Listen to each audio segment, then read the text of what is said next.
Alrighty then, good afternoon. We're just going to get into it today. Feel free to read the description box as usual. This is the Leftist Read-Along. What I do here is I read every article released by liberationnews.org for my own personal benefit. My goal is to read every single article this year, and if people don't have time to read it, they can always just listen to the audio while they work or while they drive. So I save you some time. Uh, why is my camera doing that again? Who knows? Maybe it needs to update. Hmm. Anyways, my camera's out of focus. It's fine. You don't need to see me to hear me. Let me check the audios to make sure everything is good. Audio check, 1 2 1 2. Audio looks good.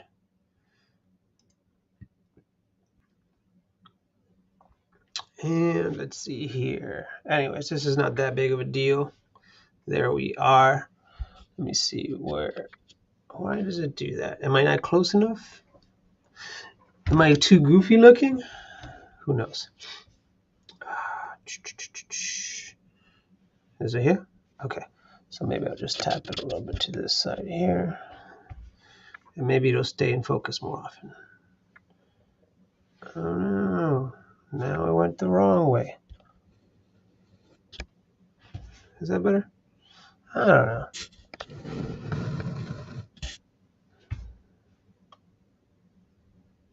Is that better?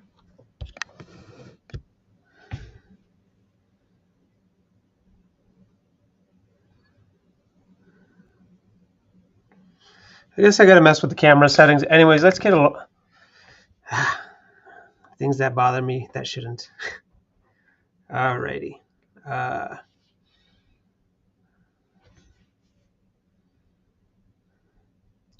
Can it not see me? Am I invisible to it? Are my lights not bright enough? I think it has to do with the settings in the app that I have to set it so that it focuses on the center all the time. Anyways, let's move along to the read along. Feel free to click on the description box for the link to liberationnews.org so that you can support and read the articles as well. I'm going to get into it right now with the current latest article. 6 Myths on Immigration Debunked by Michelle Zuno, December 3rd, 2024. And there's a picture here. Milwaukee protest in December 2019, liberation photo. The protest banner says, "End raids, close the camps, full rights for all immigrants, Party of Socialism and Liberation." And the article reads as follows. Myth number 1, immigrants come here to get free services. Fact, U.S. imposed sanctions, interventions, and neoliberal economic practices make it impossible for them to survive at home. The U.S. government has imposed economic sanctions on 30% of the countries of the world, including 60% of the poor countries. Sanctions prevent foreign trade, often causing the economies of these countries to spiral into a deep economic and humanitarian crisis. They impose hunger and desperation, and leave working people little choice but to flee. Cuba, for example, has suffered a criminal U.S.-imposed blockade for 62 years. President Donald Trump enacted more than 200 additional sanctions against Cuba and wrongly placed the country on the State Department's list of state-sponsored sponsors of terrorism, further increasing the economic hardship there. This prevents Cuba from purchasing basic necessities like food, medicine, and fuel. From 2022 to 2023, an estimated 10% of Cuba's population, more than 8 million people, have left the country. Economic sanctions unleashed by the U.S. on Venezuela have targeted the state-owned oil company PDVSA and the state-owned mining company Minerva. I believe that is Minerva. The U.S. placed an embargo on oil exports and on Venezuela's public banking system, which blacklisted the country from accessing international financial institutions Since 2014, over 7.7 million Venezuelans have left the country. Mexicans are the largest immigrant group in the U.S. The 1994 neoliberal North American Free Trade Agreement with Mexico allowed U.S. companies to buy up huge tracts of land, obliterating 1.3 million farm jobs there. The agreement permitted U.S. plants to relocate in Mexico and to superexploit Mexican workers by denying them labor rights and health protection while paying them very little. The displacement and environmental destruction caused by NAFTA forced many Mexicans to flee their hometowns and come here. NAFTA created a devastating crisis for the American workers as well. It allowed U.S. manufacturing companies to move their plants to Mexico for its cheap labor while withdrawing a part of production in the U.S., which left hundreds of thousands of people here without jobs. Meanwhile, companies that remained in the U.S. used their plants in Mexico to threaten workers here with plant closings if they didn't accept low wages or if they organized a union to improve working conditions. Myth number 2, undocumented workers entering the U.S. are criminals and a threat to all of us. Myth number 2, undocumented workers entering the U.S. are criminals and a threat to all of us. Fact, undocumented people commit fewer crimes than citizens. There is no data to back up the claim that undocumented immigrants endanger workers in the United States. The American Immigration Council recently published a fact sheet debunking the myth. It points out that from 1980 to 2022, the immigrant share of the U.S. population more than doubled, while the total crime rate dropped by 60.4%. The council found that immigrants are less likely to commit crimes than the U.S. born and that welcoming them into U.S. communities can even increase public safety. The government reports that immigrants are not a threat to national security. Number 3, myth. Undocumented workers don't want to go through the usual process of legally becoming U.S. citizens. Fact is, even though immigrant workers pay taxes, work hard, and contribute to their communities, there is no clear legal pathway to citizenship. The immigration system in the United States is highly restrictive, convoluted, difficult to navigate, and has long been in need of updating. It provides no clear path to legalization, and it makes it almost impossible for undocumented workers to meet the eligibility criteria. Expenses in my immigration fees mount can Expenses in immigration fees mounts can up to thousands of dollars. I think that correction here. I think that sentence was meant to be read as expenses in immigration fees can mount up to thousands of dollars. Even those who are protected by the Deferred Action of Childhood Arrivals (DACA) immigration policy struggle to meet the eligibility criteria despite living most of their lives here and paying taxes. The immigration system that processes legal entries and asylum is underfunded while the U.S. government invests billions of dollars in border security.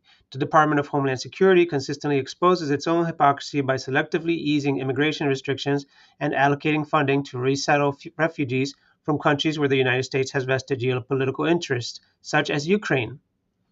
The pathway to legalization will become even more challenging under another Trump administration.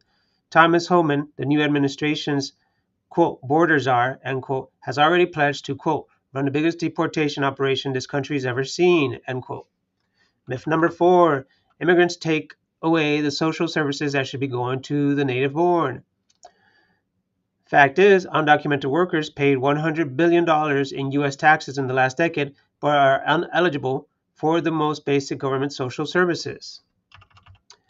While the immigrant population in this country makes up a large portion of the labor force in critical industries such as agriculture, construction, healthcare, and technology, undocumented workers are ineligible for public benefits like welfare, food stamps, or Medicaid. Even immigrants going through the legal process of becoming citizens often have to wait long periods before accessing many services. Meanwhile, migrant workers, regardless of immigration status, contribute greatly to the economy in the United States as they pay income taxes at the local, state, and federal levels. While undocumented workers do not have a Social Security number, nor are they eligible to claim the benefits of Social Security, they have contributed over $100 billion in the past decade. Those without a SSN file their taxes with an Individual Taxpayer Identification Number, ITIN, which allows them to comply with tax laws without legal work authorization. And there's a small chart here that says benefit type and eligibility.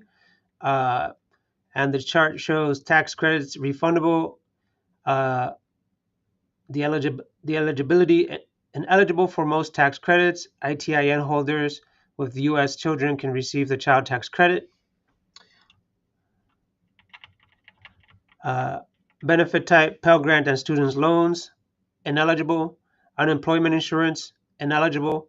Supplementary security income, SSI, ineligible. Supplemental nutrition assistance programs, SNAP, ineligible. Social Security, ineligible. Medicaid, emergency service only. Healthcare premium and cost sharing assistance, ineligible. Children's Health Insurance Program, CHIP, no federal care. Some states cover for labor and delivery, prenatal, and postpartum care. The source is Congressional Budget Office and U.S. Department of Health and Human Services.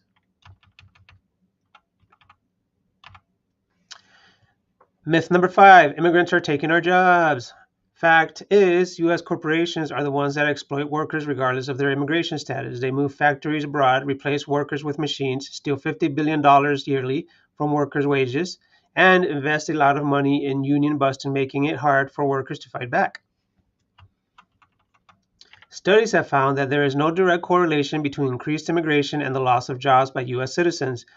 Good jobs disappear from so many communities not because migrants have arrived, but because corporate executives close factories and other workplaces or replace workers with computers and machines. Many jobs that used to pay a living wage can no longer sustain a family because of union busting.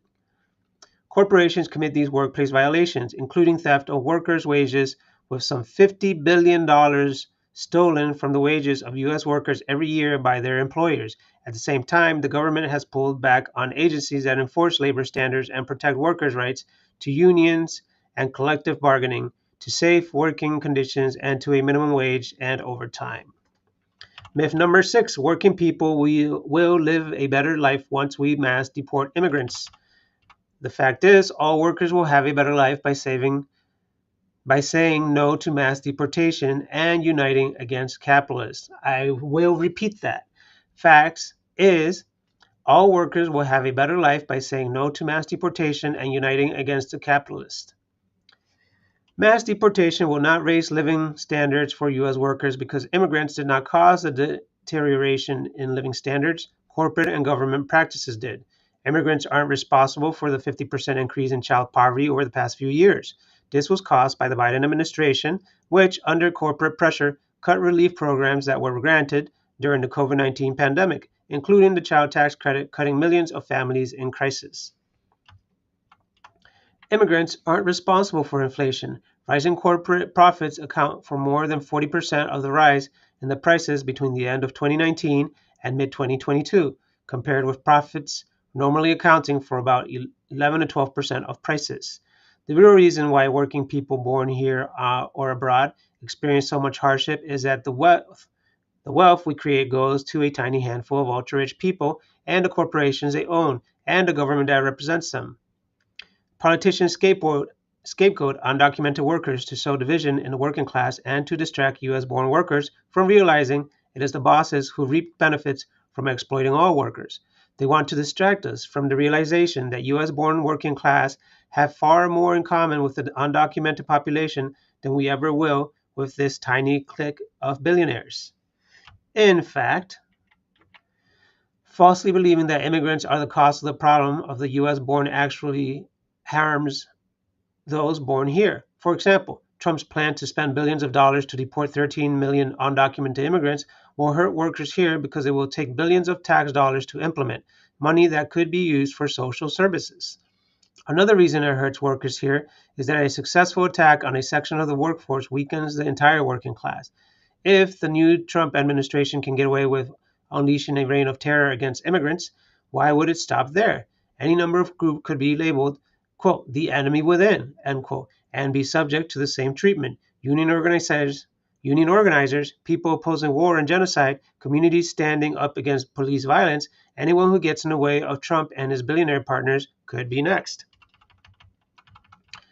If we want that to change, we have to stand together and fight for the total reorganization of the economy in a way that guarantees that everyone in society, will have their basic needs met.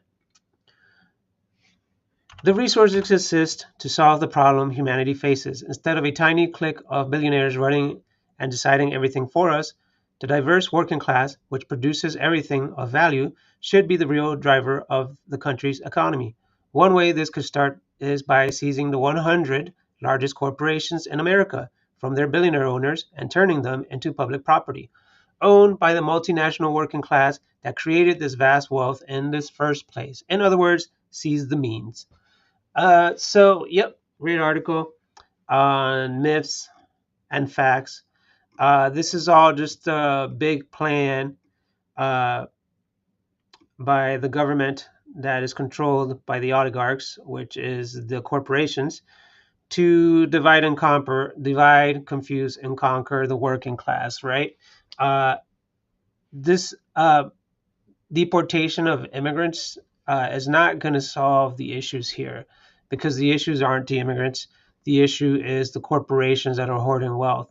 Don't forget that the 1% and the billionaire CEOs make thousands of times more money than you do on hourly wages or even on your salary wage. So that is just total greed and hoarding of wealth and resources, which they want to divert blame and say, oh, we need to throw billions of dollars into deporting immigrants. What does that do? That empowers the corporations to uh, hoard more wealth by making solutions to problems they've created. So they've created the immigrant crisis, and now their solutions are to build more prisons, build more walls. So investors get really money hungry, invest on that, and make more money. Instead of investing all that money, or that money that they don't even pay taxes on actual social programs that will help the working class here, they're going to divert that money into their own coffers.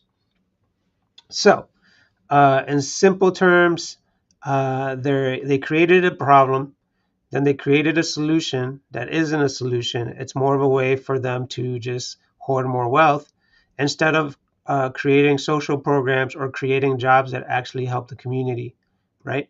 And they also create the problem of abroad by destabilizing these nations, by creating sanctions, embargoes, and terrorist lists. Uh, that really put a chokehold on other countries' economies. So it doesn't allow for true sovereignty and true democracy. It doesn't have the true democracy at home. It's just a facade, and it doesn't allow for democracy in other countries because it oppresses them. So those workers come here. All right.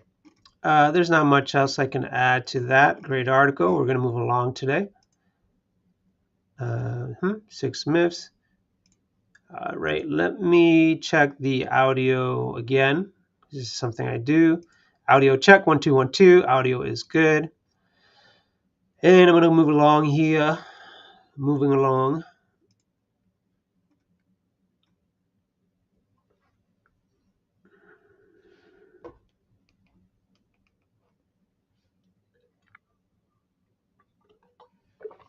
So I left my tea can open, which is bad, okay, because now it's getting cold. There doesn't seem to be too many articles. Kick out French troops article. We got 3 more articles. And how are the United States and Israel reacting to the developments in Syria? Oh, that one's an important one. Oh yeah, we got to take our time with that one. So there's about 3 more articles to go. So I'm going to keep it going. Ooh, this is a long one. All right, let's rock and roll. Article title: Meet Peter Thiel, the tech billionaire influencing top members of the Trump administration. Article by Stephanie Pavlik, December 6, 2024. 11-minute read. The picture description: Peter Thiel speaking at the 2022 Coverage Tech Summit in Scottsdale, Arizona. Credit by Flickr.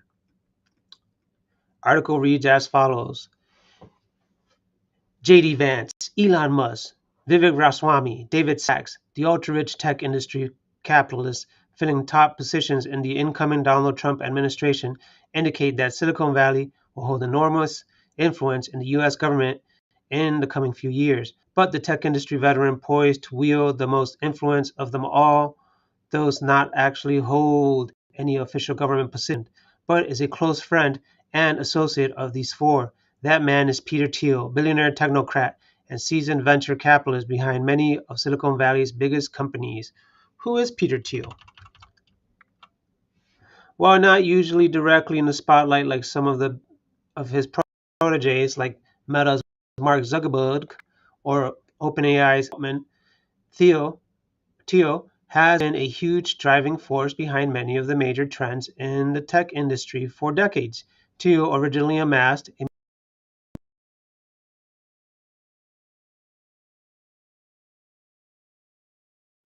when Confinity, founded by Theo, merged with X.com, the online bank founded by Elon Musk in the late 1990s. After selling PayPal to eBay in 2002, the two made huge amounts of money and immediately went on to found new companies. Theo created Palantir, a military intelligence company created to, quote, reduce terrorism while preserving civil liberties, end quote. And Musk created SpaceX. Many of the original employees of PayPal went on to found their own majorly successful companies like Airbnb, Tesla, LinkedIn, YouTube, Yelp, and more, generating a vast network of influence for the Thiel and Musk. This group of highly influential Silicon Valley figures is known as the, quote, PayPal Mafia, end quote, and Thiel, the man who has funded many of their ventures with his multiple venture capitalism firms, is known as their, quote, Don, end quote. Since his PayPal, Since his PayPal days, Thiel has continued using his vast fortune to fund and influence a huge number of tech industry mainstays, including an ever-increasing proportion of investments in weapons manufacturing and AI. He has held board seats on many large tech companies, including Facebook.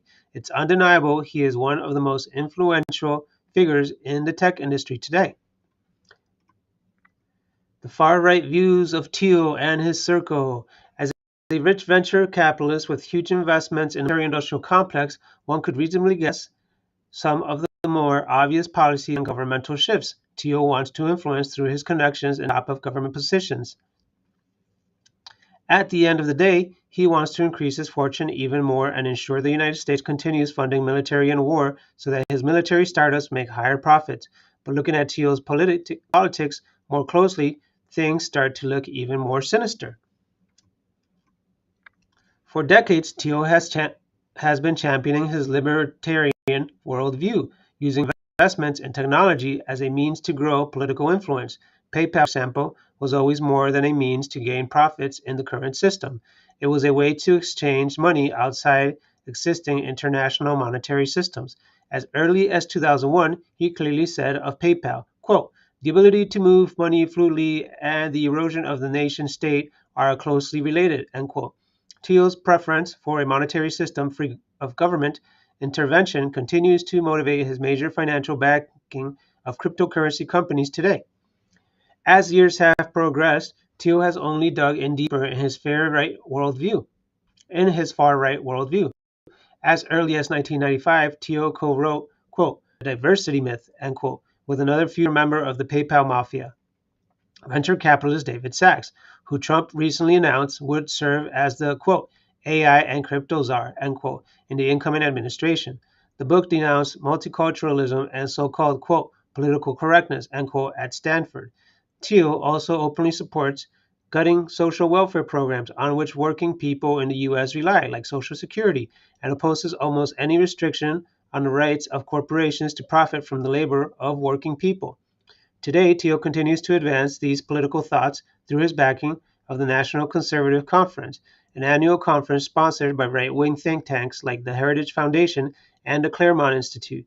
Thiel has been prominently featured as a keynote speaker at multiple meetings of the National Conservative Conference, which began in 2019. A wide array of far right-wing figures attend each year, but one of the most revered regular attendees is a political blogger, former software engineer, and close personal friend of Thiel's named Curtis Yarvin. Yarvin is a self-described, quote, neo-monarchist, end quote, and, quote, neo-reactionary, end quote. He is also an advocate of what he calls RAGE, or retire all government employees, an idea that parallels extremely close features of Project 2025. Both RAGE and Project 2025 include calls to abolish most of the federal institutions regulating corporations, a move that would massively increase corporate profits and inequality in the U.S. Yarvin, a proponent of unrestrained corporate rule under capitalism, has previously advocated that what the U.S. needs is a, quote, national CEO, or what's called a dictator, end quote. Unsurprisingly, Yarvin hates working class and oppressed people, claiming that non-white people have naturally lower IQs. His vitriolic statements on poverty are often intentionally insane and inflammatory. For example, when writing on his solution to the homeless and underemployed people of San Francisco, he wrote that instead of working to provide people with homes and employment, it would be better to somehow eliminate those people from society, Yarvin wrote. Quote, our goal, in short, is a humane alternative to genocide. That is, the ideal solution achieves the same result as mass murder, the removal of undesirable elements from society, but without any of the moral stigma, end quote. Yarvin has been called the, quote, house political philosopher, end quote, of Thiel's, quote, budding movement, end quote. Vice President-elect Vance has himself admitted that Yarvin was influential in shaping his own thinking. A far-right network backed by venture capital. Thiel has long been a prominent libertarian voice in the tech industry, voicing ideas very similar to those put forward by Yarvin. Thiel has been outspoken that his business goals extend beyond the scope of growing companies he invests in. Speaking on his reasons for starting PayPal, Thiel has said, quote, the initial founding vision was that we were going to use technology to change the whole world and basically overturn the monetary system of the world. We would never win an election on getting certain things because we were in such a small minority. But maybe you could unilaterally change the world without having to constantly convince people and beg people and plead with people who are never going to agree with you through technological means. And this is where I think technology is this incredible alternative to politics, end quote. Realizing that others sharing his extreme views are in the minority, Thiel set out building a network of far-right institutions to influence politics. With the millions he made from selling PayPal, Thiel began the most prominent of his multiple venture capital firms, Founders Fund. Almost immediately, Founders Fund began to fund technology startups whose only customers were the US government. Two of the first were SpaceX, founded by Elon Musk, and Palantir, founded by Thiel. Palantir quickly became one of the foremost suppliers of data to the CIA, US Department of Defense, and ICE. For years, Palantir's only customer was In-Q-Tel, the venture capital arm of the CIA, before it branched out into contracts with the NYPD and most recently the State of Israel.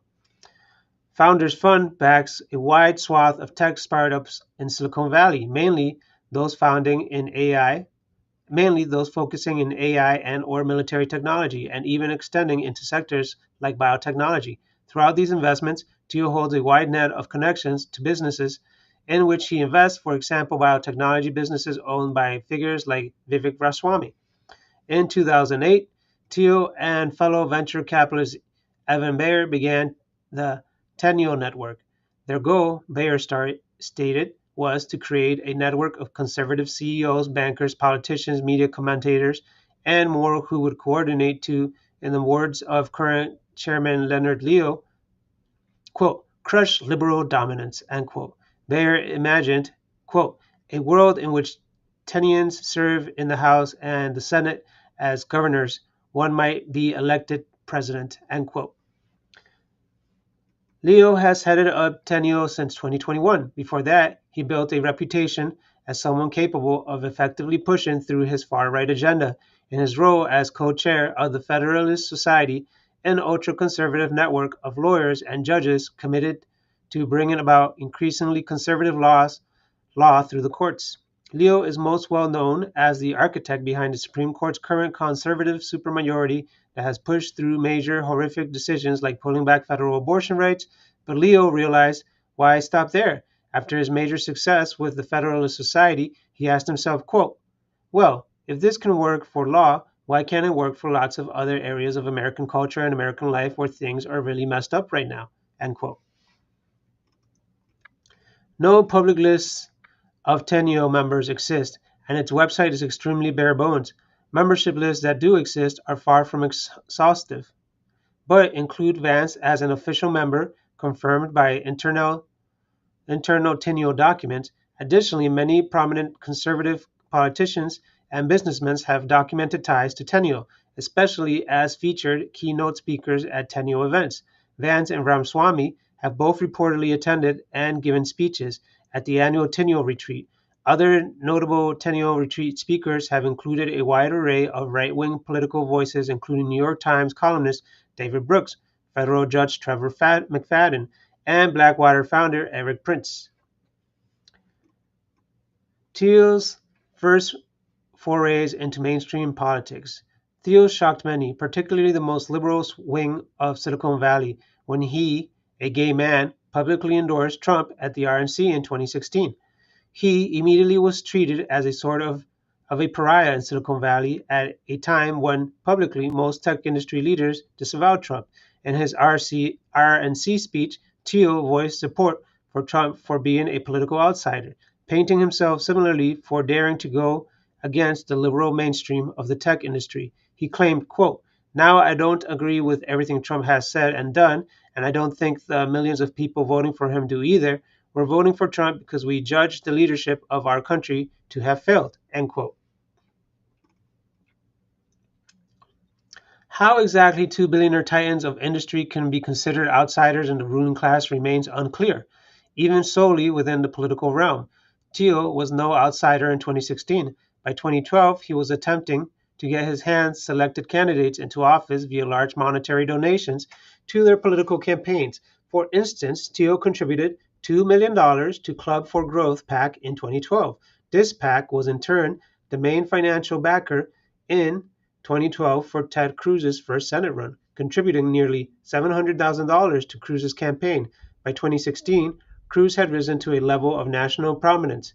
Later in 2016, Thiel backed future Senator Josh Hawley's run for Missouri Attorney General, helping to grow Hawley's political career with a $300,000 contribution. Once Trump took office, any claims Thiel could previously make for being an outsider in Washington totally vanished when multiple of his proteges and close associates filled top positions in the Trump administration. Michael Kratsios, the former chief of staff for Thiel Capital, became the chief technology officer of the United States. Trey Stevens, one of the first employees of Palantir and a partner at Thiel's Founders Fund, led Trump's transition team for the Department of Defense. Stevens recruited many of the connections he made while in this role to found his company, Anduril, a startup focused on autonomous weapons that make its money solely from selling to the U.S. government. Trump's 2024 campaign. Thiel begins to reap what he has sown. In the years following Trump's first term in office, Thiel poured money into his closest allies making their way into national politics. In 2022, Thiel spent millions on Senate races, among them campaigns for venture capitalist Blake Masters and the future Vice President Vance. In the 2022 race, Thiel contributed approximately $15 million to the Vance campaign and about $20 million to Masters. Thiel has been nurturing the opportunity for one of his proteges to gain federal office for many, many years. Vance and Thiel first met while the former was at Yale Law School in 2011. Thiel then jump-started Vance's career just a few years later by giving him a top position in one of his many venture capital firms, Mithro Capital. One could say Vance owes his entire political career to Thiel. In fact, during Trump's initial run for office in 2016, Vance was an outspoken, quote, never Trump, end quote, Republican.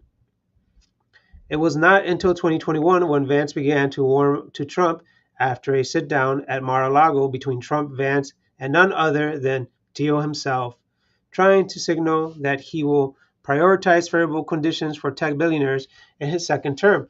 Trump has repeatedly voiced his support for cryptocurrency and AI on the campaign trail and since the election.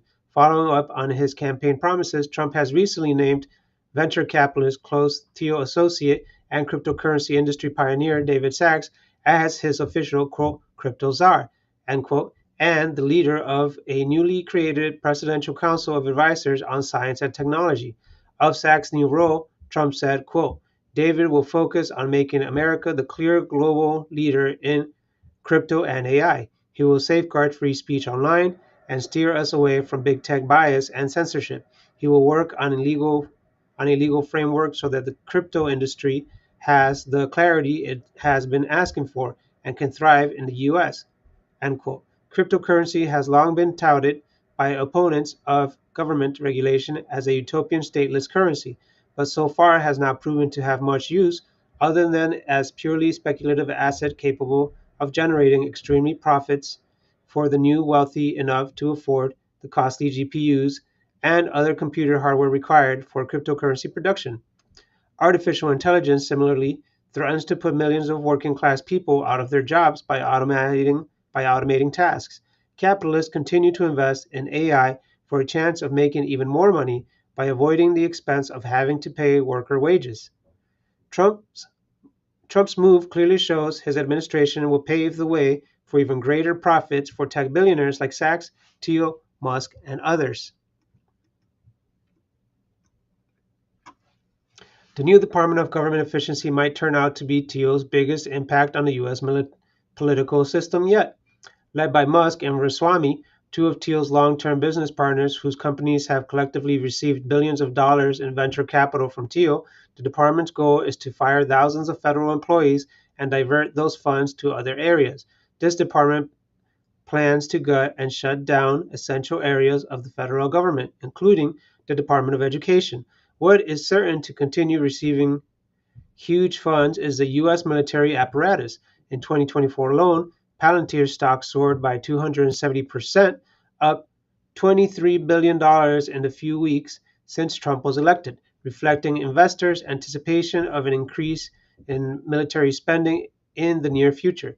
Thiel certainly made millions of the higher stock valuation, and the sudden rise minted two new billionaires from Palantir executives, Joe Lonsdale and Stephen Cohen. This new department represents the solidification of long-term political goals of people like Peter Thiel and the entry into mainstream of the ideas of formerly French internet personalities like Curtis Yarvin. What does Thiel stand to gain? Although Vance, Trump, Musk, Ramaswamy, and other far-right capitalists in Thiel's milieu of the ruling class describe themselves as counter-elite, end quote, trying to, quote, drain the swamp, end quote, everything from their history to connections to stores of wealth should make it clear that they are very much insiders who benefit immensely from their status under capitalism. There are some kernels of truth to their political ramblings. Democrats don't care about working people, and power does lie in the hands of a small cabal of the super rich. But scapegoating migrants, black and brown people, women, or any other oppressed group does nothing to address the root problem. It only serves to reflect attention from the ultra rich capitalists like Thiel or Trump fighting to take away the rights of working people, defunding the people's needs to fund sectors like AI and military technology to line their own pockets. Thiel's entire history, his network of far-right elites, and his venture capital empire funding the military-industrial complex make clear that he only wants to influence politics to enrich himself. Despite their Fox populist rhetoric, Vance and Trump's link to capitalist billionaires like Thiel make it clear they don't care about working people, nor intend to fulfill their campaign promises of helping the working class. The deep involvement of tech industry billionaires in Trump's administration, backed by a network of far right organizations, reveals the high level of organization of the ruling class, which they always use to consolidate their wealth and power. If our class wants a system that works for us, we need to build it independently of the ruling class CEOs and venture capitalists. We're not outnumbered, we're just out-organized. But if we fight together against the billionaires' agenda, we can win. Very insightful article. Just a quick analysis. I'm not going to say much about it because it's a huge article and it said everything very clearly. Yeah, Peter Thiel is just another ghoul using technology to gain more power and more wealth, and to hoard more power and more wealth, and just to create a circle of powerful elites to run everything. Their ultimate goal, whether people want to believe it or not, is just to hoard more power and more wealth. That is what they're addicted to. That is what they wake up to do every day, and that is their ultimate goal. There's not much else to it. How they ended up that way, we don't know. But as working class people, we need to unite against these kind of people, against these elites, against the plutocracy, uh, because it's becoming a kleptocracy, right? It's becoming a government ruled by incompetent people that they're competent for their own benefits, for their hoarding of wealth, but incompetent to take care of the people in society. So we must always resist them and join together as a working class, uh, the diverse working class, to demand our rights and benefits for society and for our community. All right, cool. That was a long one. I think it was like 12-minute article or something. Probably took me longer to read it. 11-minute article. I'm not sure how long it takes me to read it, but I suppose if you read it quietly, you can read fast. You can read through it quickly. So that was Peter Thiel. Let me check the stream to make sure everything is good. Audio check 1, 2. Audio is good.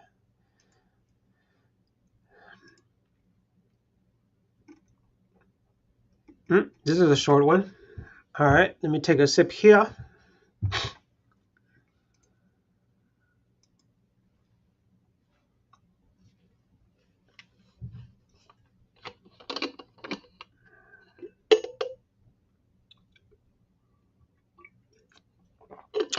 If I butcher names, I'm sorry. I'm terrible with names.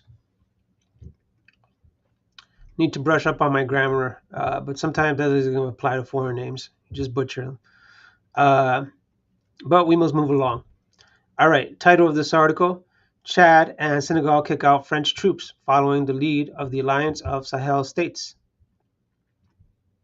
By Monica Johnson, December 7th, 2024. The picture is of French military forces in N'Djamena, Chad. Credit Flickr.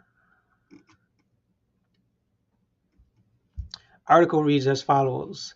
Last week, Chad and Senegal moved towards the removal of French military bases from their countries. In a speech that took place the same day in the Ministry of Foreign Affairs, received a French foreign minister. The Chadian official emphasized the sovereignty of the nation and that it had, quote, grown up, end quote. Chad has historically been closed to France and other Western institutions, such as the World Bank, and is the last military stronghold for France in Africa's Sahel.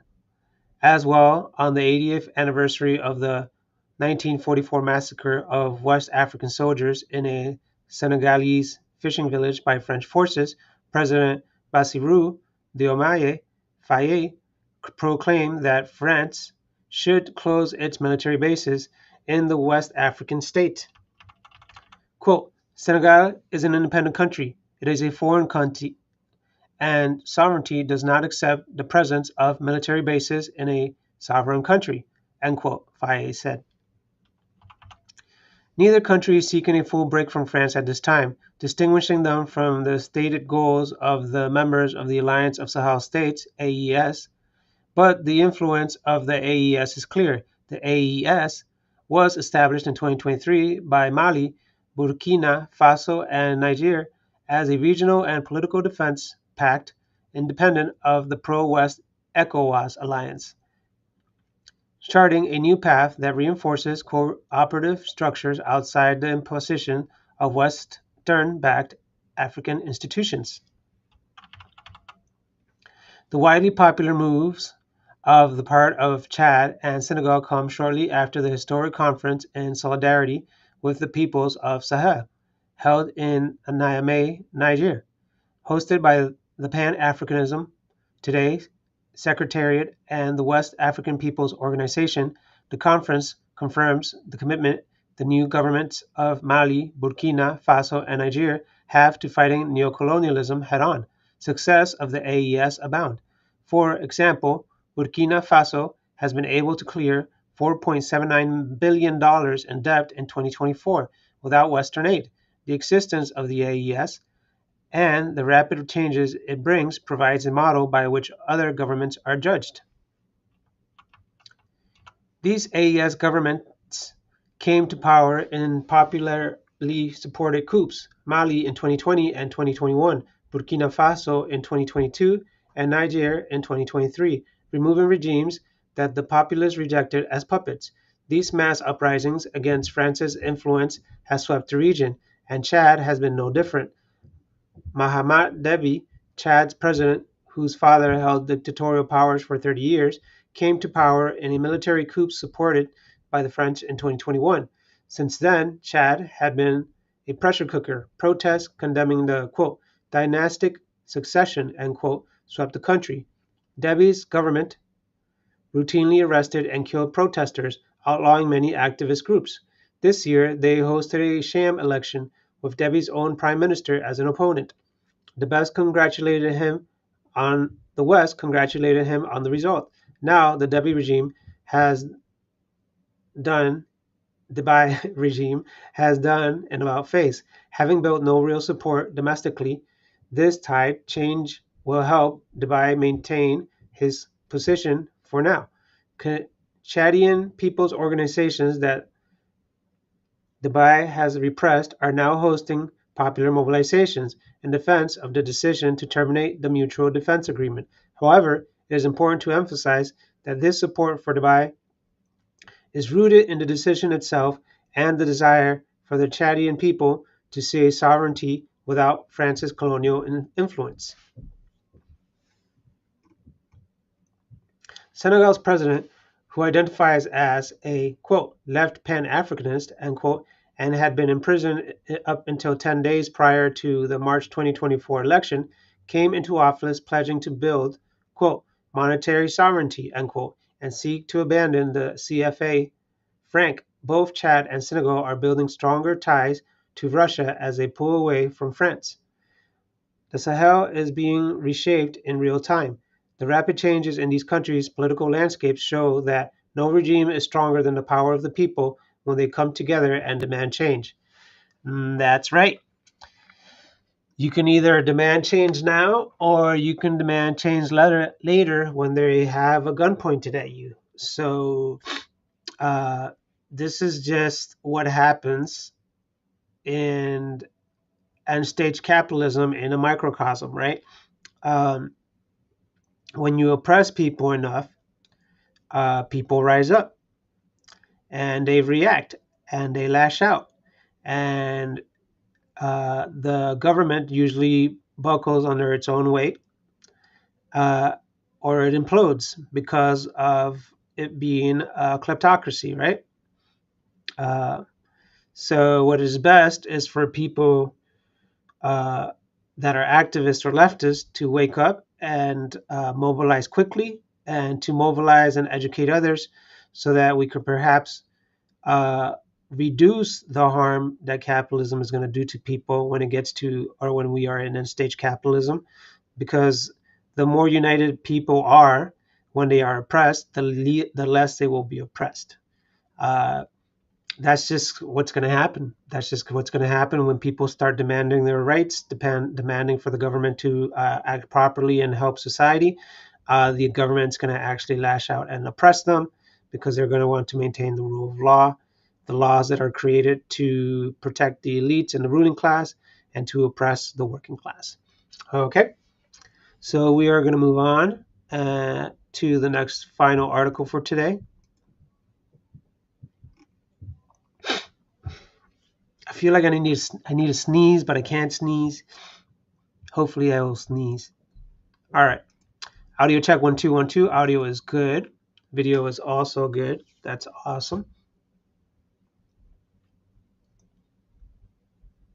What's this?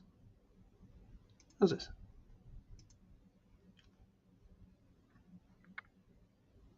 Oh, there's Christmas designs? No way. Let's see here. Two, two, two, two, two, two. Oh, there it is. Look at that. That's not Christmassy. Maybe this is Christmassy. Nope, that's not Christmassy. Is this Christmassy? Nope. Nope, not Christmassy. Never putting that back up again. Nope, that's not Christmassy. What a scam.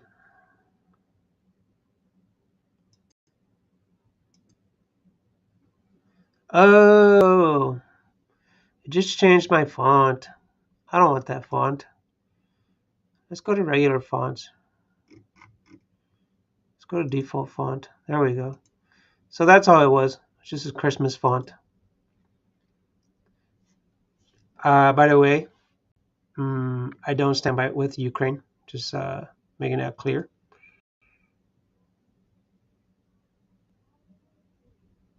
And I need to erase this overlay. No, I don't. Anyways. All right.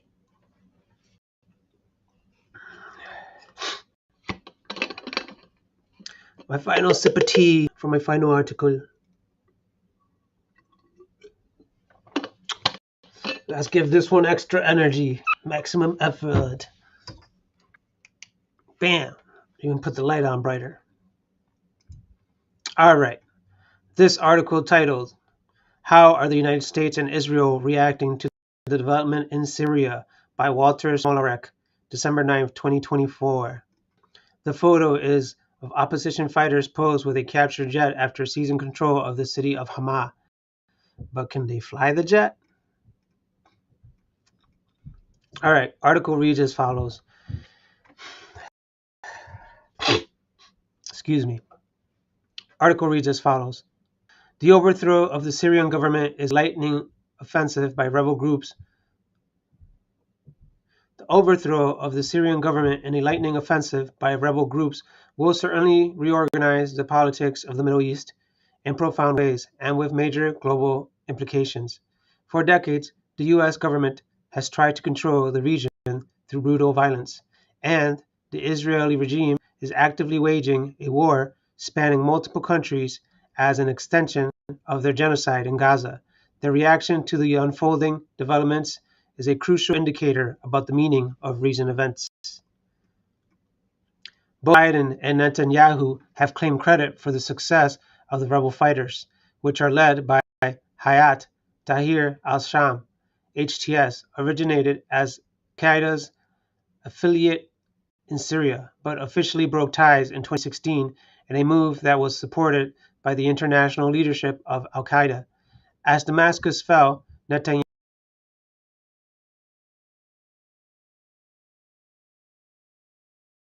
calling the Assad government, quote, a central link in Iran's axis of evil, end quote. He argued the overthrow of the government, quote, is a direct result of the blows we have inflicted on Iran and Hezbollah, the main supporters of the Assad regime, end quote.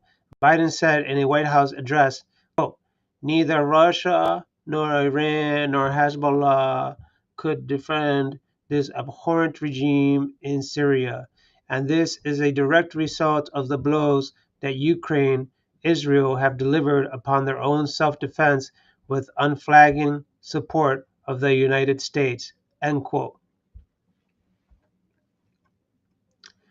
Israeli troops invaded part of Syria immediately following the demise of the government. Most of a region of southern Syria called the Golan has been occupied by Israel since 1967. There is a United Nations supervised buffer zone in between the Israeli occupied portion and the part still controlled by Syria. Israeli forces have now entered that buffer zone and may move in further. The Israeli Air Force carried out over 100 strikes in Syria on December 8th and continued airstrikes the following day. hitting key military installations in an attempt to further reduce the country's ability to defend itself. There is a current in the Israeli establishment that is highly concerned about how the situation might develop. There is a great deal of uncertainty about the future shape of a new Syrian government and how it will relate to other powers and movements in the region. Although it remained technically in a state of war with Israel and provided key supplies for resistance fighters, the Assad government was so weak that it never responded as Israel bombed the country routinely for years, starting in 2013. The various Palestinian resistance organizations held different relationships with the now ousted Syrian government and have had a range of reactions to Assad's overthrow. But they are united in their condemnation of Israel's attacks on Syria amid the upheaval. How the new government will orient towards Israel is a crucial element to watch, determining whether or not the Syrian state remains a supporter of Palestinian liberation. In a December 6 interview with the Times of Israel, a commander in the Free Syrian Army, a rebel force that is smaller than HTS but is still influential, said that if they succeeded, the opposition, quote, will go for full peace with Israel. We will live side by side as neighbors, end quote, declining to comment on whether or not he is in contact with Israeli officials. The commander did say the rebels, end quote, are the rebels, quote, are thankful to Israel for its strikes against Hezbollah and against the Iranian infrastructure in Syria, end quote. The editor-in-chief of the prominent Lebanese newspaper, Al-Akhbar, wrote in an editorial, quote, the possibility that America will lift sanctions on Syria and allow Arab countries to invest in it again will not please those Syrians who believe that they have revolted for their civil rights, end quote. To secure sanctions reliefs, he argues, Syria, quote, must actually give up the Palestinian issue, not just in words. America will not take any step unless it is sure that the new government will announce Syria's withdrawal from the Arab-Israel conflict first, and then join the coalition confronting Iran and the resistance allies in Lebanon and Palestine, end quote. Rapid, complex developments. What do we know and not know? The situation inside of Syria is highly complex and constantly changing as a new government takes shape. Some facts are clear, but despite a great deal of speculation, there is no way to discern with certainty what maneuvers took place behind the scenes in the final days of Assad's government. After Assad fled the country, he ordered his prime minister to organize an orderly transfer of power, and HTS leader Mohammed al-Julani commanded his fighters to allow government institutions to continue to function as the transition takes place. HTS has chosen Mohammed al-Bashir to take over as prime minister in the coming days.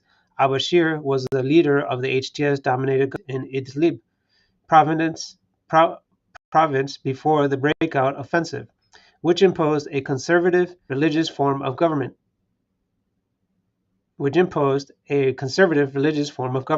It remains to be seen if other opposition factions will accept his authority or join his government. There is still fighting taking place across the country between different armed groups. Much of northern and eastern Syria is controlled by a US-backed group called the Democratic Forces, which has at its core the Kurdish YPG party militia. Hundreds of US troops and likely many more mercenaries are based in SDF-controlled territory, mainly tasked with controlling oil fields. SDF forces seized the key city Deir ez-Zor on December 6 from government forces. An armed group called the Syrian National Army that is backed by the Turkish government, the sworn enemy of the YPG and SDF, captured the strategically informed town Manbij from SDF fighters on Monday. This is part of a broader anti-Kurdish offensive called, quote, Operation Dawn of Freedom, end quote. Although Turkey and the United States are NATO allies, the SDF is funded by the United States and serves as a key U.S. partner in the war. There are large public celebrations taking place across Syria.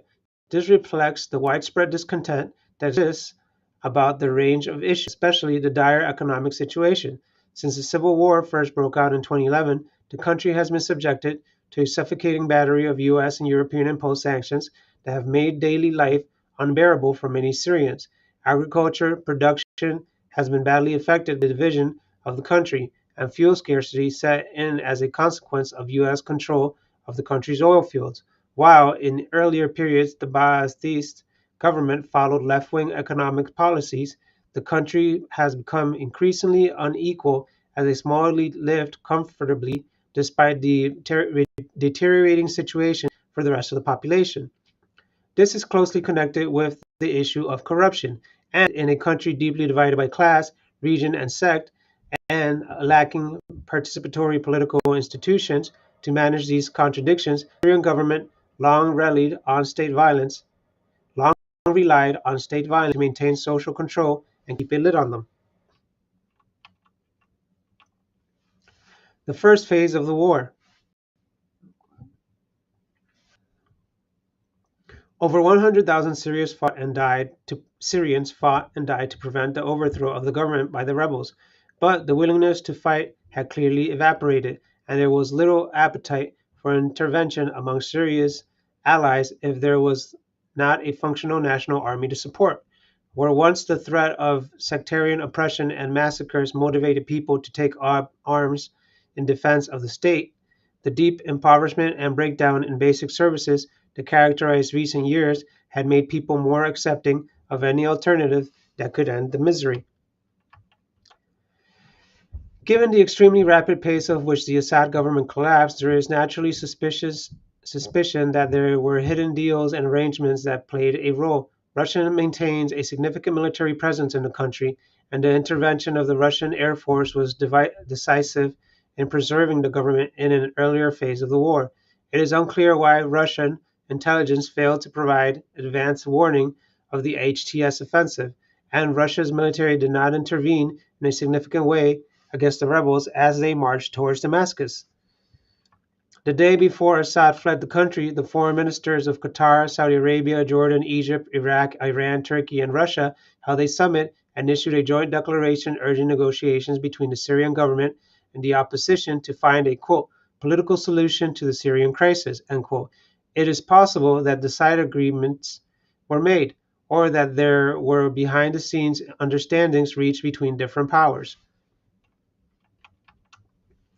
As the government fell, Iranian Foreign Minister Abbas Araghchi explained that the Syrian government had turned down key Iranian recommendations. He said, quote, Assad's government had little flexibility and little speed. We always guided the Syrian government to talk with its opponents in order to resolve the differences between them, end quote. Assad had also turned down recommendations to increase the dismally low pay for soldiers in the country's conscripted army, as well as earlier efforts by Russia to broker a deal between the government and Kurdish groups to bring YPG-controlled areas back into a federalized Syrian state. The government's recent overtures to the Western-aligned regime in the United Arab Emirates may also have played a role in eroding the unity of the forces that have prevented the rebels from seizing control in the past. U.S.-Israeli hands off Syria. Syria is subjected to an illegal occupation by U.S. troops. Against the wishes of the sovereign government, the Obama administration deployed thousands of troops to northeastern Syria. Although less populated than other regions, this part of the country is vast, and the location of the country's oil fields. U.S. soldiers and private mercenaries are concentrated near these oil fields. Another part of Syria, Al-Tanf, is controlled by U.S.-backed rebels. There is a U.S. military base in Al-Tanf, which is strategically located near the border with Jordan and the border with Iraq. The U.S. government claims its occupation of Syria is aimed at fighting ISIS, but what actually defeated ISIS was the joint efforts of the Syrian army, Iraqi resistance fighters, Hezbollah, Iran, and Russia. And in fact, it was the US invasion of Iraq that set in motion the chain of events that led to the rise of ISIS in the first place. The true purpose of the US military presence is to maintain a foothold that can be used to exert imperial power in the region and bolster the control of their SDF allies. The U.S. military occupation of Syria must come to an end immediately. All U.S. bases should be dismantled and all troops and mercenaries should be brought home. Likewise, the Israel regime, with its U.S. supplied arsenal, must stop bombing campaign against Syria and its further invasion of the Golan. The Israeli annexation and occupation of the Golan Heights must end. The future of Syrian society and government is highly uncertain. The United States and Israel should have no role in shaping that future. That's right. They shouldn't, because they're just there for the oil and the riches and the wealth and for Zionist expansion, more colonialism. So hopefully Syria gets back on the right track with new leadership, which pushes back on Zionism, which pushes back on ISIS. Yeah, it's unfortunate what's happening out there. It's so convoluted, the political games, right? The geopolitics. But the working class people of Syria are obviously tired. They have no long. They were worn down into no longer supporting a government that was not socialist, that didn't promise anything for the people anymore, just promised more of the same, right? So this is the problem with a government that doesn't have social programs, that doesn't create solidarity and community within its society. It is easy for it to buckle and to fall apart, and for morale to go down when people have nothing to fight for. You know. So hopefully the people have something to fight for now. We'll see what happens with Iran and Iraq and with Russia, if they will provide any more assistance in restructuring an independent sovereign Syria with a new government. We will wonder how far Israel and Zionist IDF army troops will try to push in. We will wonder who will come to aid to Syria with actual restructuring and not more militarism. Um, It's wild just because of the oil. I am sure there is plenty of oil theft and mineral theft going on by those U.S. troops and mercenaries who are total ghouls. You know why you're there. Quit already. Get the hell out of there. Yeah. So hopefully those troops can make it home safely. So that is it for today. Uh, Unfortunately, no articles yet on Luigi. Everybody's fascinated with Luigi. Interesting story. Luigi Mangione, I believe is his last name. But I'm sure there'll be an article dropping on him about him here soon. But for now, I am going to leave you all and bid you all farewell and hope that these articles become useful for you, these read-alongs, as they have been for me. They have kept me going. And there's only about maybe 2 or 3 more weeks of these read-alongs for the year. And I will reassess the situation in January to see if I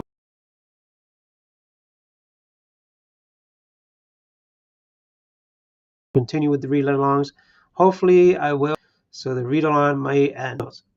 We shall see. But everybody have a great day and goodbye.